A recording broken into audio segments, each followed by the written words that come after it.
আমরা অধ্যায় বল পড়তেছিলাম। বলের আমরা দুইটা পার্ট করলাম, একটা হচ্ছে বলের সংজ্ঞা এবং নিউটনের প্রথম সূত্র, এবং দ্বিতীয় পার্টটা ছিল জড়তা। ঠিক আছে? তো বলের দেখবো তোমাদের বইয়ে হচ্ছে এরকম প্রথমে বলের সংজ্ঞা দেওয়া আছে এবং নিউটনের প্রথম সূত্র দেওয়া আছে এবং তারপরে জড়তা দেওয়া আছে। ঠিক আছে? আমরা বইয়ের আমরা হচ্ছে বইয়ের সিকোয়েন্সে আগাইতেছি। তো দেখো বইয়ে হচ্ছে একটা এক্সাম্পল দেওয়া আছে, একটা গ্রাফ। ঠিক আছে? গ্রাফটা আমরা একটু বোঝার চেষ্টা করব, কারণ বলের মধ্যে হচ্ছে গ্রাফের কিছু ব্যাপার স্যাপার আছে।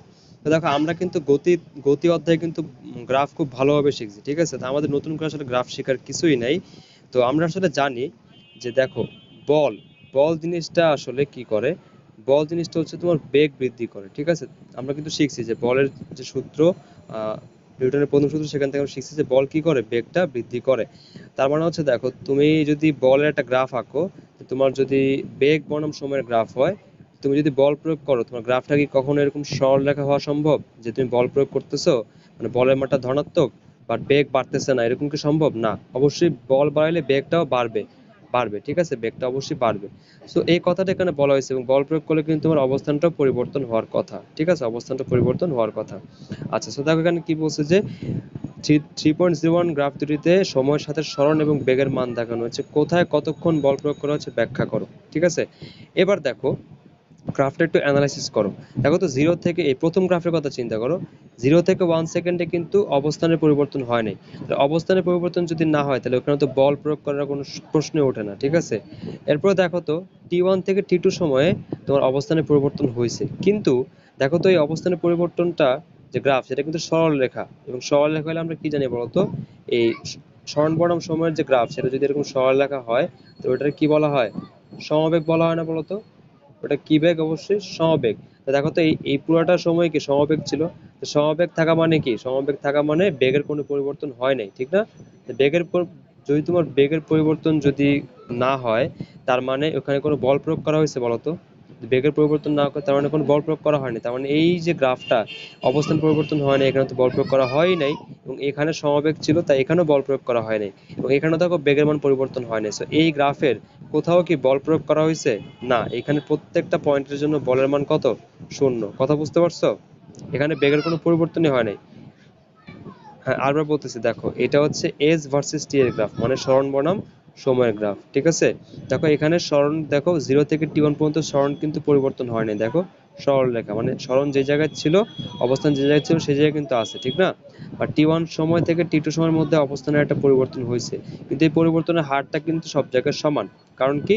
এটা সরল রেখা, ঠিক না? এস ভার্সেস টি এর যে গ্রাফ, সেটা যদি সরল রেখা আসে, ওটা মানে কি? সেটা সমবেগ। তা দেখো তো, T1 থেকে T2 সময় পুরোটাই কি সমবেগ ছিল। সমবেগ থাকা মানে কি? বেগের কোনো পরিবর্তন হয় নাই। বেগের কোনো পরিবর্তন হয় নাই। ঠিক আছে? Del V equals to zero. তার মানে বেগের যদি পরিবর্তন না হয়, সেখানে কি বল প্রয়োগ হয়েছে বলতো? বল প্রয়োগ কিন্তু হয় না, সেখানে বল প্রয়োগ হয় না, তো বলের মানে সেখানে জিরো। এরপরে দেখো, T2 থেকে বাকি সময়টাতেও কিন্তু বেগের কোনো পরিবর্তন হয়নি, বেগটা সেম আছে। বুঝতে পারছো? ক্লিয়ার? তাহলে বেগ সেম থাকলে এবং বেগের পরিবর্তনটা যদি তোমার সমান হয়, ঠিক আছে? খেয়াল করো, এই T1 থেকে T2 সময়ে বেগের মানটা দেখো তো, এখানে জিরো ছিল। খেয়াল করো, এই যে এখানে অবস্থানটা তোমার কি ছিল? অবস্থানটা এখানে এখনো কোনো অবস্থান পরিবর্তন হয় নাই। তো আমরা ধরতে পারি যে সরণ হচ্ছে জিরো। তো এখান থেকে এখানে কিন্তু তোমার সরণ হয়েছে। সরণ যে হয়েছে, এই পুরোটা সময় কিন্তু একটা সমবেগ ছিল, ঠিক না? কি ছিল বলতো? সমবেগ ছিল। তো সমবেগ থাকা মানে কি? সমত্বরণ কেন হবে? এটা কি ভিটি গ্রাফ? দেখো তো, এটা যদি ভি ভার্সেস টি এর গ্রাফ হইতো, তখন এটা সমত্বরণের গ্রাফ হইতো। বাট এই গ্রাফটা কিসের? এস ভার্সেস টি, সরণ বনাম সময়ের যে গ্রাফ, সেই গ্রাফে যদি সরল লেখা হয়, এটা কি সমবেগ না? কারণ দেখো তো, সেখান থেকে যে ঢালটা পাই, ঢালটা কিসের মান নির্দেশ করে? বেগের মান। সরল লেখায় যে কোনো দুইটা বিন্দুর ঢাল নির্ণয় করলে কি সেম হয়? তো অবশ্যই বেগের মানটা কি প্রত্যেকটা পয়েন্টের সেম। বুঝতে পারছো?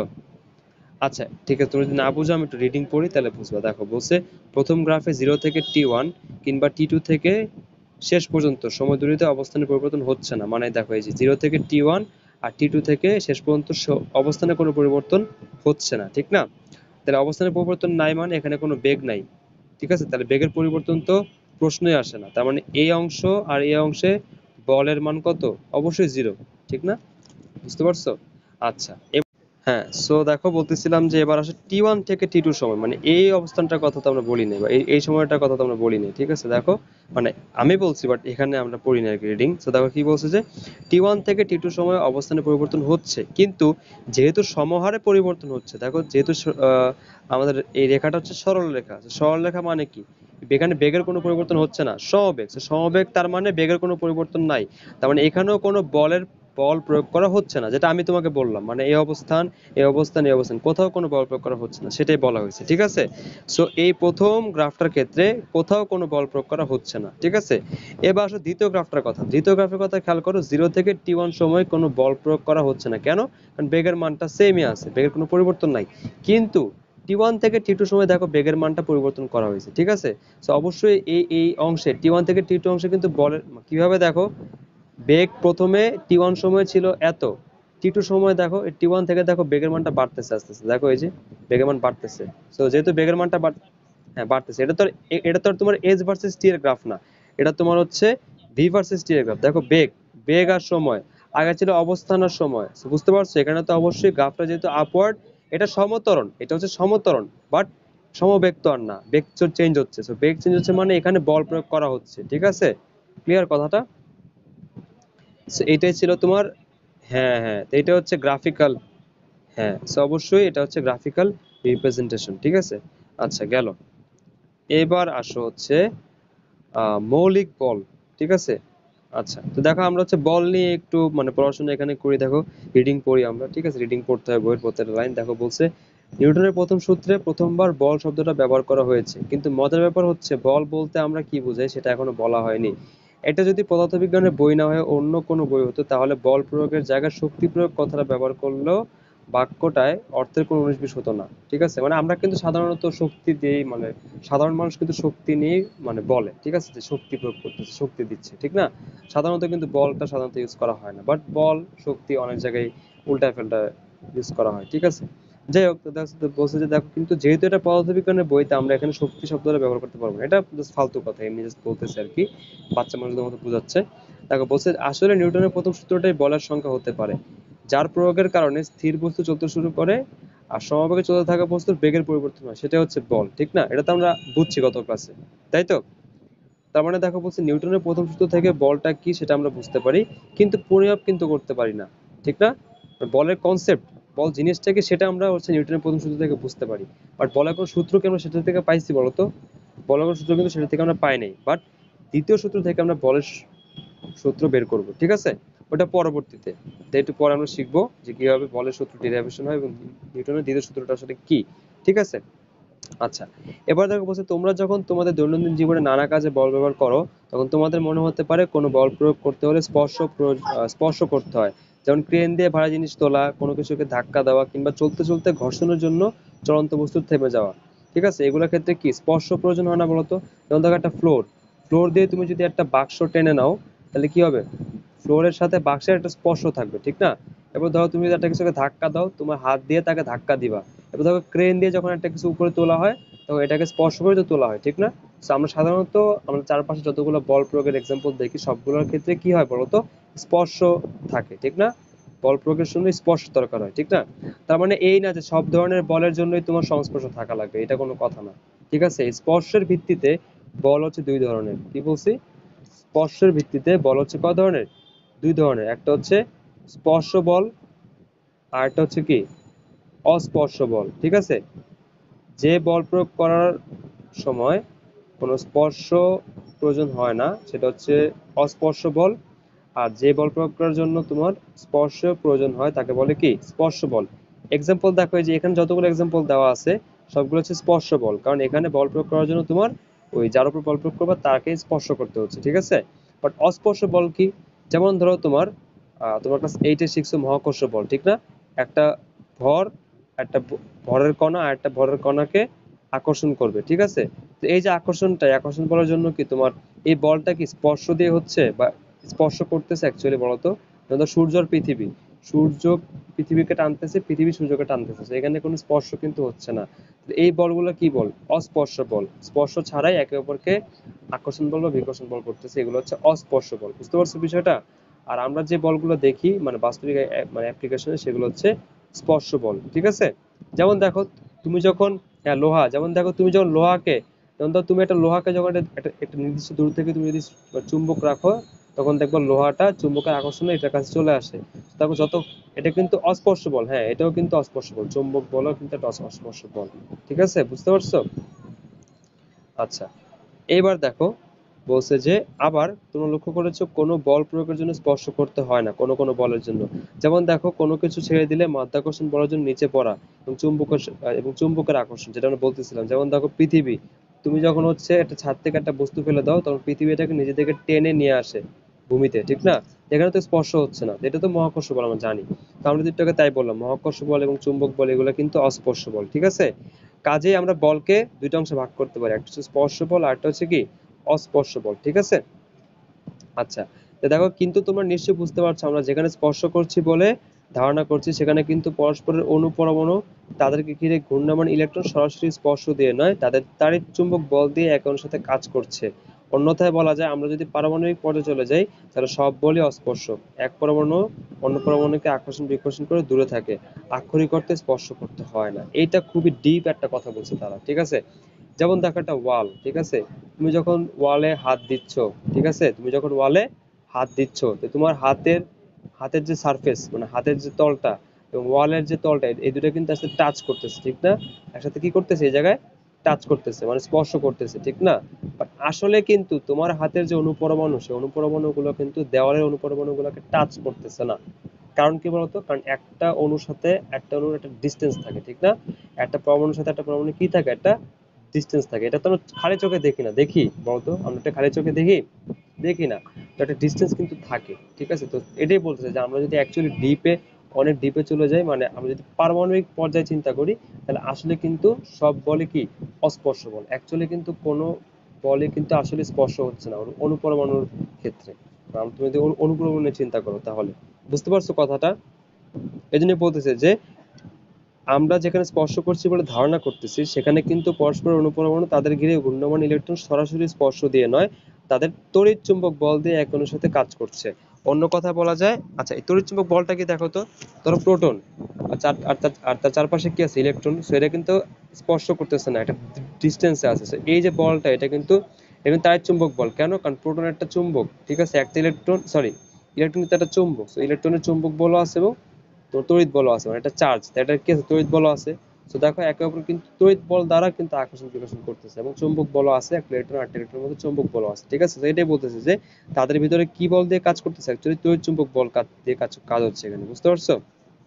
আচ্ছা, তো দেখো অন্য কথা বলা যায় আমরা যদি পারমাণবিক, আচ্ছা এটা তো বললামই। তো এবার আসো আমরা শিখবো মৌলিক বল, ঠিক আছে? আচ্ছা, তাহলে মৌলিক বল জিনিসটা আসলে কি?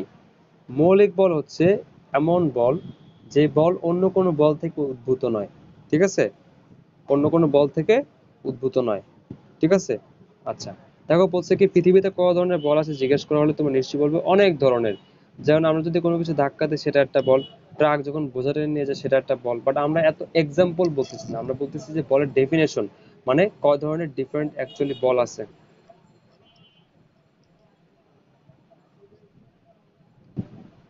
হ্যাঁ, কোশ্চেনে যখন তোমাকে বলের প্রকৃতি জিজ্ঞেস করে, তখন এটা ডিপেন্ড করে এটা কোন চ্যাপ্টার। যেমন তোমার যদি এই বলের চ্যাপ্টার থেকে কোশ্চেন আসে, তখন তুমি বলবো হচ্ছে বলের প্রকৃতি অনেক ধরনের আছে, স্পর্শ বল, অস্পর্শ বল, তারপর আবার ঘর্ষণ বল আছে, মহাকর্ষ বল আছে, এটা আলাদা। আর যখন তোমার হচ্ছে বলের প্রকৃতিটা যখন তোমার চাবে হচ্ছে ওই স্থির তড়িতের চ্যাপ্টারে, হ্যাঁ স্থির তড়িৎ, সেখানে কিন্তু আকর্ষণ বল এবং বিকর্ষণ বল ছাড়া অন্য কোনো প্রকৃতি তোমাকে জানতে চাইনি। সো ওই অধ্যায় চাইলে, ওই অধ্যায় যদি কোশ্চেন আসে, তখন তুমি বলবা যে বলের প্রকৃতিটা কি, আকর্ষণ বল নাকি বিকর্ষণ বল? হ্যাঁ বলো।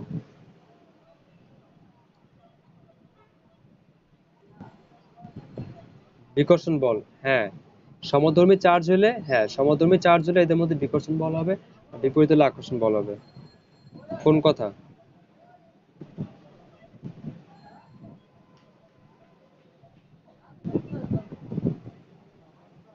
বুঝিনি, মাইনাসটা কেন? কারণ দেখো, দেখো বলের চিহ্ন যে মাইনাস বা প্লাস, এটা তো তুমি মাইনাস প্লাস দিচ্ছ কেন? তুমি যদি বাংলায় না বলো যে আকর্ষণ বা বিকর্ষণ বল, তখন তুমি প্লাস মাইনাস দিয়ে বোঝাচ্ছ যে আকর্ষণ বলকে তুমি প্লাস ধরছো, বিকর্ষণ বলকে তুমি মাইনাস দিচ্ছ, এটা আলাদা হিসাব। বাট তুমি যখন বলেই দিচ্ছ যেটা আকর্ষণ বল বা বিকর্ষণ বল, তখন আবার চিহ্নের কি দরকার? চিহ্ন দিয়ে তো আসলে দিক বোঝায়, বাট তুমি তো বিকর্ষণ বা আকর্ষণ বল দিয়ে দিকটা বলেই দিচ্ছ। হ্যাঁ, যেমন তুমি যদি বলো মন্দন, তুমি যদি মন্দন বলো, তুমি তো তখন এর মান নেগেটিভ বলতে পারবা না। মন্দন বলা মানেই তুমি এটাকে অলরেডি বলে দিচ্ছ যে এটা নেগেটিভ, অলরেডি নেগেটিভ বলে দিচ্ছ, সো তুমি নেগেটিভ আবার লিখতে পারবা না। তেমনি আকর্ষণ বা বিকর্ষণ বল বললে তুমি আবার নেগেটিভ পজিটিভ লিখতে পারবা না। বুঝা গেছে? আচ্ছা, এগুলো অধ্যায় 10 এর কথা ছিল। তারপর চলে আসি এই অধ্যায়ে। দেখো আমরা এখন মৌলিক, হ্যাঁ ঠিক আছে, সমস্যা নেই, সমস্যা নেই। তো দেখো আমরা শিখতেছি মৌলিক বল, ঠিক আছে?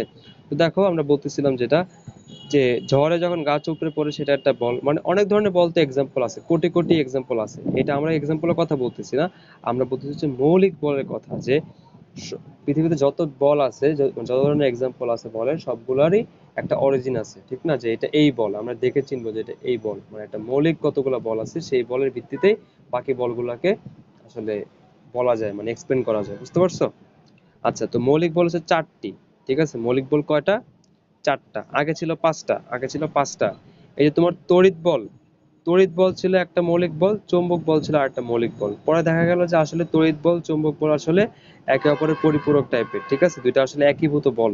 তো এই জন্য পরে নাম দেওয়া হয়েছে তড়িৎ চৌম্বক বল, ঠিক আছে? যাই হোক, এগুলো নিয়ে এত ডিপে যাব না, কারণ তোমাদের টাইম কম, তো দ্রুত শেষ করতে হবে, তাই আমি এত ডিপে যাব না। মানে দেখেন যতটুকু তোমার দরকার ততটুকুই পড়াবো, এক্সট্রা কিছু এখন পড়াবো না, ঠিক আছে? পরবর্তীতে পড়াবো সময় থাকলে। আচ্ছা, এবার আসো আমরা প্রত্যেকটা মৌলিক বল একটা একটা করে চিনবো, ঠিক আছে? প্রথমে আসো মহাকর্ষ বল, ঠিক আছে? যেটা আমরা ক্লাস 8 থেকে শিখতেছি। মহাকর্ষ বল জিনিসটা কি? মহাকর্ষ বল হচ্ছে যে ভর আছে এমন দুইটা বস্তু একে অপরকে কি করে? আকর্ষণ করে, এবং এই আকর্ষণ বলের বলটাকে বলা হচ্ছে মহাকর্ষ বল, ঠিক আছে? আর তোমার যদি একটা বস্তুর মধ্যে ভর থাকে, তার মানে সেই বস্তুটা অপর একটা বস্তু যার ভর আছে তাকে আকর্ষণ করবে, ঠিক আছে? মানে দুটি বস্তু কণা একে অপরকে নিজের দিকে আকর্ষণ করে, ঠিক আছে? এবং এই আকর্ষণ বলটা হচ্ছে কি? মহাকর্ষ বল। বুঝতে পারছো কথা? এখানে তাই বলছে, দেখো যে এই সৃষ্টি জগতের সকল বস্তু তাদের ভরের কারণে একে অপরকে যে বল দিয়ে আকর্ষণ করে সেটা হচ্ছে মহাকর্ষ বল, ঠিক আছে? তো এক্সাম্পল গুলো তোমরা নিজেরা বাসায় পড়ে নিবা, ঠিক আছে? এটা না আসলে বেশি কিছু বলার নাই। আর মহাকর্ষ বলের যে নিউটনের সূত্রটা দেওয়া ছিল ক্লাস 8, সেটা কি ছিল বলতো? আমি একবার পড়ে দিচ্ছি এখানে, যে মহাবিশ্বের প্রতিটি বস্তু কণা একে অপরকে, আমি বলতেছি না ওইটা সূত্র না, ওইটা হচ্ছে ওইটার বলা যায় একটা ইকুয়েশন, ঠিক আছে? বাট ওইটা সূত্র যদি তোমাকে জিজ্ঞেস করি, তুমি কিন্তু বাংলা কথাটা বলতে হবে, যে মহাবিশ্বের প্রতিটি বস্তু কণা একে অপরকে নিজে থেকে আকর্ষণ করে। ধরে নিচ্ছি আমরা দুইটা বস্তু কণা, একটার ভর হচ্ছে m1 আর একটা ভর হচ্ছে m2। সো m1 আর m2 অবশ্যই একে অপরকে নিজের দিকে আকর্ষণ করবে, তার মানে m1 m2 কে এদিকে আকর্ষণ করবে, আর m2 m1 কে এদিকে আকর্ষণ করবে, ঠিক আছে? একে অপরকে নিজের দিকে এভাবে আকর্ষণ করতেছে, ঠিক আছে? তাহলে এই আকর্ষণ বলের মান কিন্তু সমান, দুজনেই একে অপরকে সমান বলে আকর্ষণ করবে। সো এই আকর্ষণ বলের মান হবে তাদের ভরের গুণফলের সমানুপাতিক। তাহলে ভরের গুণফল কত? m1 ইন্টু m2, এবং এই গুণফলের সমানুপাতিক হচ্ছে আমাদের মহাকর্ষ বল। এবং এদের দূরত্ব, ধরো ওদের ডিস্টেন্স হচ্ছে d মিটার, তাহলে এদের দূরত্বের বর্গের ব্যস্তানুপাতিক, দূরত্বের বর্গের ব্যস্তানুপাতিক। ব্যস্তানুপাতিক মানে কি? 1/, সো বর্গ মানে কি? d square, so 1/d square, ঠিক আছে? সো আমরা যদি একসাথে বলি, একসাথে বললে কি হবে? যে ভরের গুণফলের সমানুপাতিক এবং দূরত্বের বর্গের ব্যস্তানুপাতিক, ঠিক আছে? তো এটা হচ্ছে আমাদের মহাকর্ষ সূত্র। এবং এখান থেকে আমরা একটা ইকুয়েশন ডিরাইভ করতে পারি, সেটা হচ্ছে যে সমানুপাতিক চিহ্ন উঠে আমরা যদি সমান সমান বলি, তার মানে যদি একটা ইকুয়েশন লিখতে চাই, মানে প্রপোর্শনাল রিলেশন থেকে যদি আমরা একটা ইকুয়েশন লিখতে চাই, আমাদের অবশ্যই একটা প্রপোর্শনাল কনস্ট্যান্ট দিয়ে গুণ দিতে হবে, সমানুপাতিক ধ্রুবক দিয়ে গুণ দিতে হয়। সো মহাকর্ষ বলের ক্ষেত্রে যে ধ্রুবকটা বিবেচনা করা হয়েছে সেটা হচ্ছে জি। এটাকে বলে মহাকর্ষীয় ধ্রুবক। এটাকে বলা হয় কি? মহাকর্ষীয় সার্বজনীন মহাকর্ষীয় ধ্রুবক। এটার আবার কোনো মাধ্যম নাই যে এই মাধ্যমে এত, এই মাধ্যমে এত, এটা সব যে মাধ্যমে সেম, ঠিক আছে? ধ্রুবকটা হচ্ছে জি। সো সূত্রটা হবে ultimately G into m1 into divide by D square, ঠিক আছে? এবং জি এর ভ্যালুটা কত মনে আছে? 6.673 ইন্টু 10 ইনভার্স 11 মাইনাস 11, ঠিক আছে? এটা হচ্ছে আমাদের মহাকর্ষ বলের যে ধ্রুবকটা, সেই ধ্রুবকের ভ্যালু, ঠিক আছে? সে এই গেল তোমার মহাকর্ষ বল, এটা আর কিছু বলার নাই। এবং দেখো পৃথিবী, মানে পৃথিবী কর্তৃক একটা বস্তুকে যে আকর্ষণ বল, সেটাও কিন্তু একটা মহাকর্ষ বল, ঠিক না? কারণ পৃথিবী একটা বস্তু, ওই যে বস্তুটাকে পৃথিবী আকর্ষণ করতে সেটাও একটা বস্তু। দুইটা বস্তু কোণের মধ্যে আকর্ষণ মানেই হচ্ছে মহাকর্ষ বল, ঠিক না? বাট পৃথিবী কর্তৃক কোনো একটা বস্তুকে যে আকর্ষণ বলটা পৃথিবী প্রয়োগ করে, সে আকর্ষণ বলটাকে স্পেশালি কি বলে? স্পেশালি অভিকর্ষ বল বলে, ঠিক না? তো অভিকর্ষ বল কিন্তু অ্যাকচুয়ালি মহাকর্ষ বলই। বুঝতে পারছো? অভিকর্ষ বল হচ্ছে একটা বিশেষ মহাকর্ষ বল, যেটা হচ্ছে কি পৃথিবী কর্তৃক কোনো বস্তুকে আকর্ষণ করলে সেটা আমরা কি বলবো, অভিকর্ষ বলবো। বুঝতে পারছো বিষয়টা? ক্লিয়ার? পৃথিবী কর্তৃক কোনো বস্তুর পৃথিবী কর্তৃক কোনো বস্তুর উপর যে আকর্ষণ বল তারে কি বলা হয়, তার অভিকর্ষ বল বলা হয়। বুঝতে পারছো? ক্লিয়ার? তাহলে বলতো এখান থেকে কিন্তু আমরা ওজনের সংজ্ঞাটা জানি। ওজন কি জিনিস বলতো? ওজন হচ্ছে যে পৃথিবী একটা বস্তুকে যে বলে নিজের দিকে আকর্ষণ করে তাকে কি বলা হয়, ওজন বলা হয়। ঠিক আছে? So, ওজন কিন্তু হচ্ছে তোমার একটা অভিকর্ষ বল বা মহাকর্ষ বল। ঠিক আছে? আচ্ছা, তো এরপরে দেখো তোমার তাড়িৎ চুম্বক বল। ঠিক আছে, এবার আসো নেক্সট যে মৌলিক বলটা, সেটা হচ্ছে তোমার তাড়িৎ চুম্বক বল। তো দেখো আমি কিন্তু প্রথমে বলছি যে তড়িৎ বল কিন্তু একটা আর চুম্বক বল কিন্তু আরেকটা ছিল। প্রথমে দুইটা মৌলিক বল ছিল আলাদা আলাদা, বাট পরে আবিষ্কৃত হয়েছে যে তড়িৎ বল আর চুম্বক বল আসলে একীভূত, মানে দুইটা একসাথে কাজ করে। ঠিক আছে, সেই জন্য একসাথে দুইটাকে একসাথে কি বলা হচ্ছে, একসাথে দুইটাকে তড়িৎ চুম্বক বল বলা হচ্ছে। ঠিক আছে? আচ্ছা, ওকে। সো দেখো চুম্বক বল মানে তাড়িৎ চুম্বক বলটা কি। ঠিক আছে, দেখো তাড়িৎ চুম্বক বল হচ্ছে তড়িৎ বল এবং চুম্বক বলের একীভূত একটা বল। ঠিক আছে, তড়িৎ বল জিনিসটা কি? তড়িৎ বল হচ্ছে তোমরা জানো যে দুইটা চার্জ একে অপরকে নিজের দিকে আকর্ষণ বা বিকর্ষণ বল প্রয়োগ করে। ঠিক আছে, যেমন ধরো তোমার একটা চার্জ, ধরো একটা পজিটিভ চার্জ যদি হয় আর একটা যদি তোমার নেগেটিভ চার্জ হয়, বিপরীত ধর্মী চার্জ একে অপরকে আকর্ষণ করে। ঠিক আছে, প্লাস মাইনাসকে আকর্ষণ করবে আর মাইনাস প্লাসকে আকর্ষণ করবে। ঠিক আছে, আর যদি দুইটা একই ধর্মী চার্জ হয়, দুইটা একে অপরকে বিকর্ষণ করবে। এটাও এটারে বিকর্ষণ করবে এবং এটাও এটারে বিকর্ষণ করবে। ঠিক আছে, তাহলে এই তার মানে খেয়াল করো মহাকর্ষ বল কিন্তু বিকর্ষণ বল নাই, মহাকর্ষ বল কিন্তু আকর্ষণ ধর্মী। মহাকর্ষ বল কিরকম, আকর্ষণ ধর্মী। বাট তড়িৎ বল কিন্তু দুই ধরনের, তড়িৎ বল কিন্তু আকর্ষণ অথবা বিকর্ষণ ধর্মী, দুইটাই হইতে পারে। ঠিক আছে, চৌম্বক বলও কিন্তু সেম। ধর একটা চুম্বক, চুম্বকের দুইটা মেরু থাকে, একটা হচ্ছে উত্তর মেরু আর একটা দক্ষিণ মেরু। তুমি যদি দুইটা বিপরীত মেরু পরস্পর কাছাকাছি আনো তখন একটা একটাকে আকর্ষণ করবে, যদি তোমার বিপরীত মেরু হয়, আর যদি একই মেরু হয় তখন একটা একটাকে বিকর্ষণ করবে। সো চৌম্বক বলও কিন্তু এরকম আকর্ষণ বা বিকর্ষণ ধর্মী। ঠিক আছে, এবার দেখো এখানে একটা এক্সাম্পল দেওয়া আছে, চিরুনি দিয়ে চুল আছে সেটাকে কাগজের টুকরো দিয়ে আকর্ষণ করলে মানে তোমার টুকরাগুলো চিরুনিতে এসে লেগে যায়, মানে একটা আকর্ষণ বল কাজ করে। ঠিক আছে, এটা স্থির তড়িতের পড়া। যাই হোক, তো এটাতে বুঝাচ্ছি যে এটাই যে তোমার বিপরীত যদি চার্জ থাকে একে অপরকে আকর্ষণ করবে বা বিকর্ষণ বল করবে, মানে বিপরীত চার্জ যদি একে অপরকে বিকর্ষণ করবে, সরি কি বলতেছি, সরি, বিপরীত ধর্মী চার্জ একে অপরকে আকর্ষণ করবে আর সমধর্মী চার্জ একে অপরকে বিকর্ষণ করবে। ঠিক আছে, বাংলা আমি তো অনেকদিন ধরে বাংলা পড়ি না, তাই এরকম উল্টা পাল্টা হয়ে যায় ইংলিশ পড়তে পড়তে। হ্যাঁ, এই জন্যই।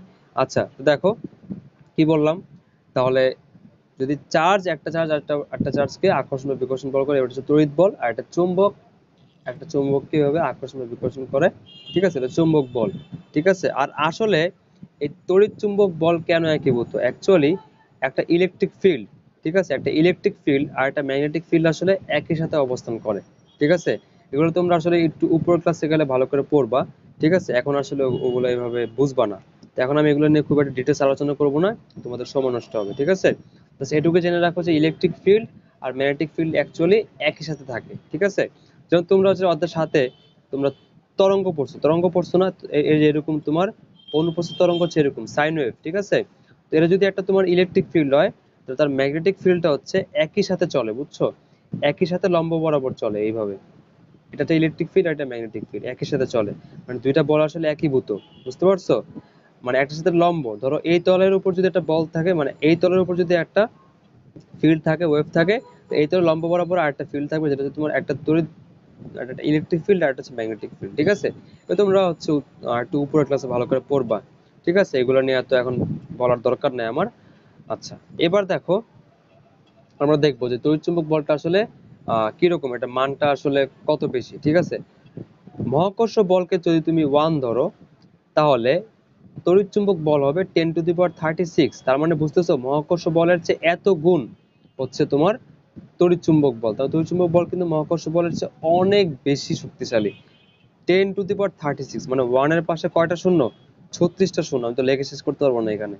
বুঝতে পারছো, তো এটা কিন্তু অনেক শক্তিশালী, মহাকর্ষ বলের চেয়ে অনেক শক্তিশালী। এটা কিন্তু মনে রাখতে হবে, এটা কিন্তু এমসিকিউ তে আসে যে এটা কত শক্তিশালী। ঠিক আছে, আচ্ছা, এ হচ্ছে কথা।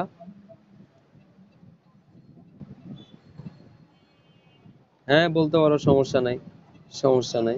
ঠিক আছে, আমাদের তড়িৎ চুম্বক বল নিয়ে আর কিছু আমরা বলবো না। আমি তো আগেই বলছি যে এগুলো নিয়ে কিন্তু আসলে অনেক পড়াশোনা আছে, বাট আমরা এখানে বেশি করব না, টাইম ওয়েস্ট হবে। আমরা এটাকে একটু, হ্যাঁ যতটুকু এখানে দরকার ততটুকু আমরা করলাম, ঠিক আছে। ভাই বোন আবার এটা একটুকি শেষ, বা ভাই আমরা আর কিছু পড়াবো না। আচ্ছা, তোমাদের টাইম থাকলে তোমাদের সিলেবাস কভার হয়ে যেত তাহলে আমি পড়াইতাম, বাট তোমাদের সিলেবাস বাকি আছে অনেক। আচ্ছা, তাহলে এবার দেখো আমরা যেটা শিখবো সেটা হচ্ছে দুর্বল নিউক্লিয় বল, ঠিক আছে। এই যে দেখো পরের যে দুইটা মৌলিক বল, এগুলো হচ্ছে অ্যাকচুয়ালি নিউক্লিয়ার ফোর্স, মানে নিউক্লিয়াসের ভেতরে কাজ করে, ঠিক আছে। খেয়াল করো, হ্যাঁ খেয়াল করো দুর্বল নিউক্লিয় বল জিনিসটা কি। দুর্বল নিউক্লিয় বলটা হচ্ছে তোমার, আসলে এখানে খুব বেশি একটা এক্সপ্লেন করা নাই, ঠিক আছে। এখানে জাস্ট একটুকে বলা হয়েছে যে তেজস্ক্রিয় নিউক্লিয়াস, যে আহ, তেজস্ক্রিয় নিউক্লিয়াস থেকে যে বিটা রশ্মি বা ইলেকট্রন বের হয়, সেটার কারণ হচ্ছে দুর্বল নিউক্লিয় বল। মানে ব্যাপারটা হচ্ছে, তোমরা তেজস্ক্রিয়তা পড়ছো, রেডিও অ্যাক্টিভিটি পড়ছো না? তোমরা ওই অধ্যায় এখনো পড়ো নাই, ওই যে ফিজিক্সের অধ্যায় 13, এটা তোমরা এখনো পড়ো নাই, এটা পড়ো নাই এখনো।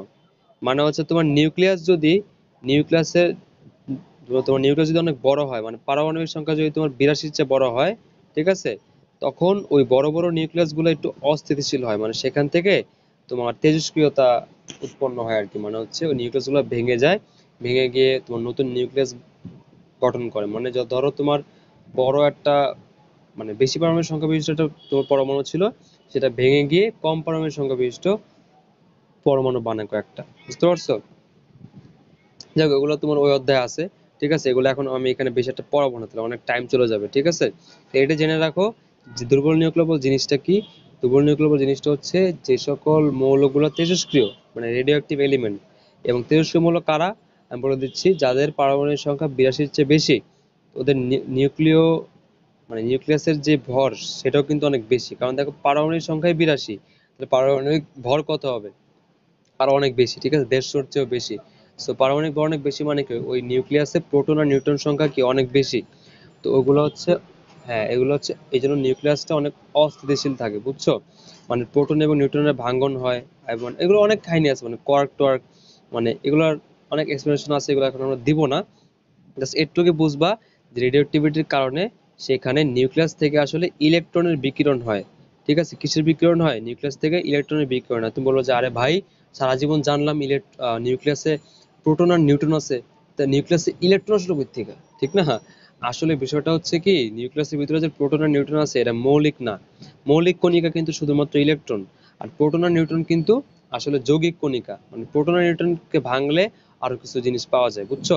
অনেক কাহিনী আছে, ওগুলো অধ্যায় অধ্যায় 13-তে ব্যাখ্যা করা আছে, ঠিক আছে।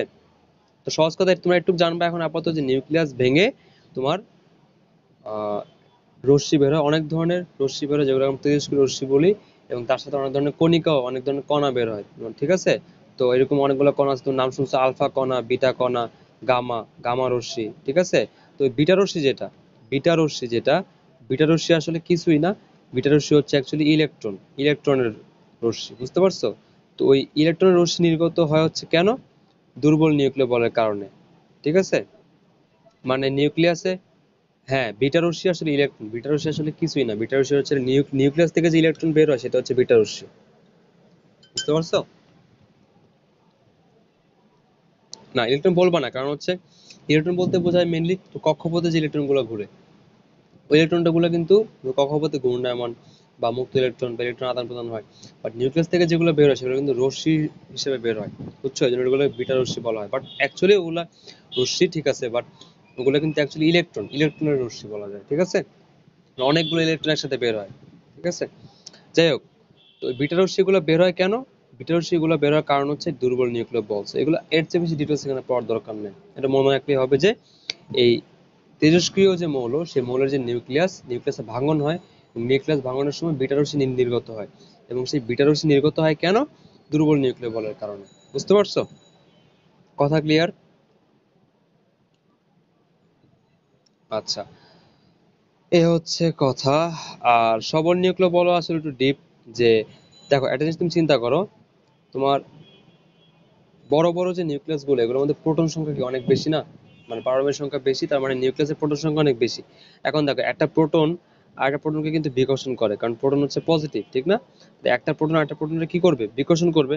দেখো তো তাহলে এতগুলো প্রোটন কিভাবে এত ছোট্ট নিউক্লিয়াসের মধ্যে আবদ্ধ থাকে? বিকর্ষণ করার বিকর্ষণ করলে তো এরা অস্থিতিশীল হওয়ার কথা, ঠিক না? নিউক্লিয়াস তো তাহলে অস্থিতিশীল হওয়ার কথা, কারণ বিকর্ষণ যদি করে তাহলে কি এরা একসাথে থাকতে পারবে বেশিক্ষণ, বা খুব বেশি কি স্থায়ী হবে তারা একসাথে? হবে না। তার মানে এই প্রোটনগুলোর মধ্যে আসলে এক ধরনের আকর্ষণ বল আছে, ঠিক আছে? প্রোটন আর নিউট্রনের মধ্যে আকর্ষণ বল আছে।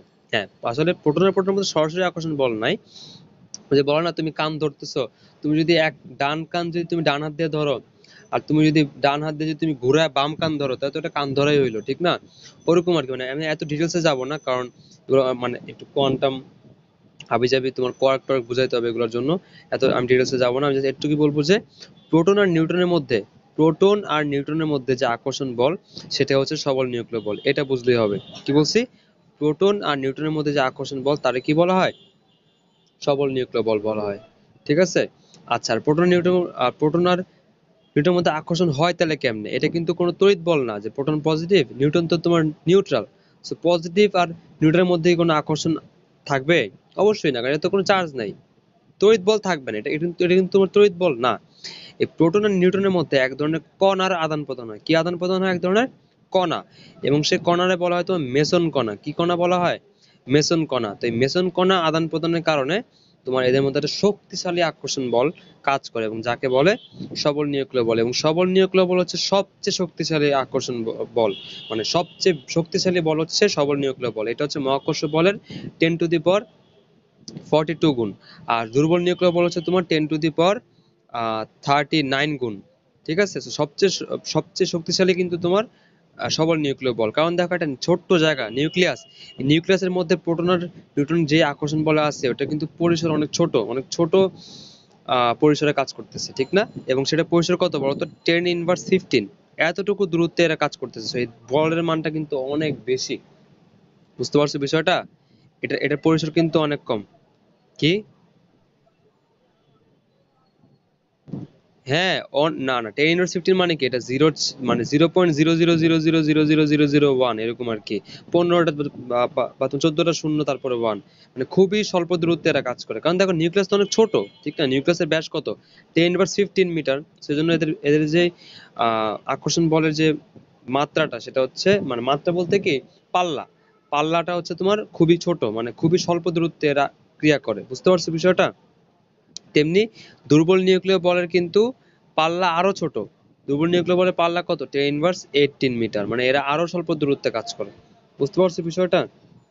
ক্লিয়ার? এগুলো কিন্তু মনে রাখবা মানগুলা, ঠিক আছে? আর কোনটা কি, তোমাদের কিন্তু বেসিক নলেজ দিছি যে কোনটা কি। এখন কোনটা কি কারণে হয় সেগুলো বলি নাই, এগুলো না জানলে এখন চলবে, ঠিক আছে? কথা ক্লিয়ার? সময় থাকলে বুঝাইতাম, যদি তোমাদের যদি অন্য কথাগুলো হয়ে যেত তাহলে বুঝাইতাম, ঠিক আছে? আমি, মানে তোমরা শেষ করো, এসএসসি দাও, তারপরে মনে করো আবার ডিটেলস বুঝাই দিলাম, সমস্যা নাই। বা এসএসসির আগে যদি তোমাদের টাইম থাকে আমি বুঝাই দেবো, ঠিক আছে? বা যদি ওই সামনে অধ্যায় 13 করি, তখন এটা অবশ্যই ভালো করে বোঝা যাবে, ঠিক আছে? দেখো এখানে বলছে, দেখো যে পরমাণুর কেন্দ্রে যে নিউক্লিয়াস রয়েছে তার ভেতরকার প্রোটন এবং নিউট্রনের নিজেদের মাঝে প্রচন্ড শক্তিশালী বল কাজ করে, ঠিক আছে? এই প্রচন্ড বলে আটকে থাকার কারণে এদের মাঝে অনেক শক্তি জমা থাকে। তাই বড় নিউক্লিয়াসকে ভেঙে ছোট নিউক্লিয়াসে জোড়া দিয়ে এই বলয়ের কারণে অনেক শক্তি তৈরি করা সম্ভব, ঠিক আছে? মানে হচ্ছে তুমি যদি দুইটা নিউক্লিয়াসকে জোড়া লাগাইতে পারো, সেখান থেকে অনেক শক্তি পাওয়া যাবে। এবং এটারে বলা হয়, তোমরা কেমিস্ট্রি অধ্যায় 8-এ শিখছো কিনা জানি না, আমি যখন পড়াবো তখন শিখবা। সেটা হচ্ছে কি, তোমার আহ দুই ধরনের বল আছে, নিউক্লিয়ার বল, ঠিক আছে? জানো তো, দুই ধরনের নিউক্লিয় বল আছে, ঠিক আছে? দুই ধরনের নিউক্লিয় বল বলতে, সরি কি বলতেছি, দুই ধরনের নিউক্লিয়ার বিক্রিয়া আছে। একটা হচ্ছে নিউক্লিয়ার ফিউশন বিক্রিয়া, আর একটা হচ্ছে নিউক্লিয়ার ফিশন বিক্রিয়া। নিউক্লিয়ার ফিউশনে কি হয়, দুইটা বা তিনটা অনেকগুলো নিউক্লিয়াস, ছোট ছোট নিউক্লিয়াস যুক্ত হয়ে বড় নিউক্লিয়াস বানায়, এবং সেখানে কিন্তু প্রচন্ড শক্তি উৎপন্ন হয়, ঠিক আছে? এবং ওই শক্তি থেকে কিন্তু তোমার নিউক্লিয়ার বোমা বানানো যায়। নিউক্লিয়ার বোমা বলো বা বিভিন্ন হাইড্রোজেন ফুয়েল সেল বলো, অনেক শক্তি সেখান থেকে পাওয়া যায়, ঠিক আছে? যাক, এগুলো নিয়ে তোমরা অন্যান্য অধ্যায় অন্য জায়গায় শিখবে, এখানে এত কিছু জানার দরকার নেই। সবল নিউক্লিয় বল কি সেটা তো বুঝতে পারছো। তোমাদেরকে তো আরেকটু এক্সট্রা বললাম, ঠিক আছে? এতটুকুই চলবে। বুঝতে পারছো? তো চারটা মৌলিক বল সম্পর্কে ধারণা ক্লিয়ার? আচ্ছা, এবার তো কি বলছে যে এই চার ধরনের বলের মূল এক জায়গায় এবং তারা সবগুলোকে এক সূত্রতে ব্যাখ্যা করার চেষ্টা করছেন। মানে এই যে তোমার চারটা বল, এই চারটা বল আসলে একটা বল থেকে উদ্ভূত, সেটা আবিষ্কার করতে এখনো মানে চেষ্টা চালানো হচ্ছে। যেমন দেখো তোমার ইলেকট্রিক ফোর্স, হ্যাঁ, আর হচ্ছে ম্যাগনেটিক ফোর্স, এই দুটো কিন্তু প্রথমে আলাদা আলাদা ছিল, মানে আলাদা আলাদা বলে ধারণা করা হতো, বাট পরে কিন্তু আবিষ্কার হয়েছে যে না, এই দুটো অরিজিন কিন্তু একই এবং দুইটা কিন্তু একসাথেই বিদ্যমান থাকে। সেই দুটো কিন্তু আসলে একীভূত বল। তেমনি এই দুইটার সাথে অন্যান্য গুলার একটা যোগসূত্র মানে আবিষ্কার করতে এখনো চেষ্টা করা হচ্ছে, যে এই চারটা বল আসলে একীভূত করার চেষ্টা করা হচ্ছে, বুঝতে পারছো? এখন আবিষ্কার হয়নি, বিজ্ঞানের চেষ্টা করতেছে। ঠিক আছে, দেখো কি বলছে, এই চার ধরনের বলের মূল এক জায়গায় এবং তারা সবগুলোকে এক সূত্রতে ব্যাখ্যা করার চেষ্টা করছেন। ঠিক আছে, তড়িৎ চুম্বক এবং দুর্বল নিউক্লিয় বলকে এর মাঝে এক সূত্রে ব্যাখ্যা করা সম্ভব হয়েছে এবং সেটি তাত্ত্বিক পদার্থবিজ্ঞানের একটা আকাশ ছোঁয়া সাফল্য। মানে এটা হিউজ একটা সাফল্য যে ইলেকট্রোম্যাগনেটিক ফোর্স এবং হচ্ছে উইক নিউক্লিয়ার ফোর্স, এই দুটাকে হচ্ছে তোমার একীভূত করার যে প্রক্রিয়া সেটা অলরেডি তোমার সফল হয়েছে। ঠিক আছে, যে দুইটাকে আসলে একসাথে ব্যাখ্যা করা সম্ভব হয়েছে। ঠিক আছে, তো এই জন্য এই সবগুলোর একসাথে কি বলা হয়, ইলেকট্রো উইক ফোর্স বলা হয়। মানে ইলেকট্রোম্যাগনেটিক ফোর্সের ইলেকট্রো আর উইক নিউক্লিয়ার ফোর্সের উইক, দুইটাকে একসাথে করে উইক ইলেকট্রো উইক ফোর্স নাম দেওয়া হয়েছে, বুঝতে পারছো? ক্লিয়ার? আচ্ছা, এইবার হচ্ছে অন্যগুলাকেও একসাথে মানে সবগুলোকে মিলে একসাথে একীভূত করার যে থিওরি সেটা দেওয়ার এখনো চেষ্টা করা হচ্ছে। ঠিক আছে, ক্লিয়ার? তো মৌলিক বলগুলোর ধারণা আমাদের একটু আপাতত জানলেই চলবে কথার জন্য, বাট পরবর্তীতে তোমরা আরো শিখতে পারবে। ঠিক আছে, সমস্যা নেই।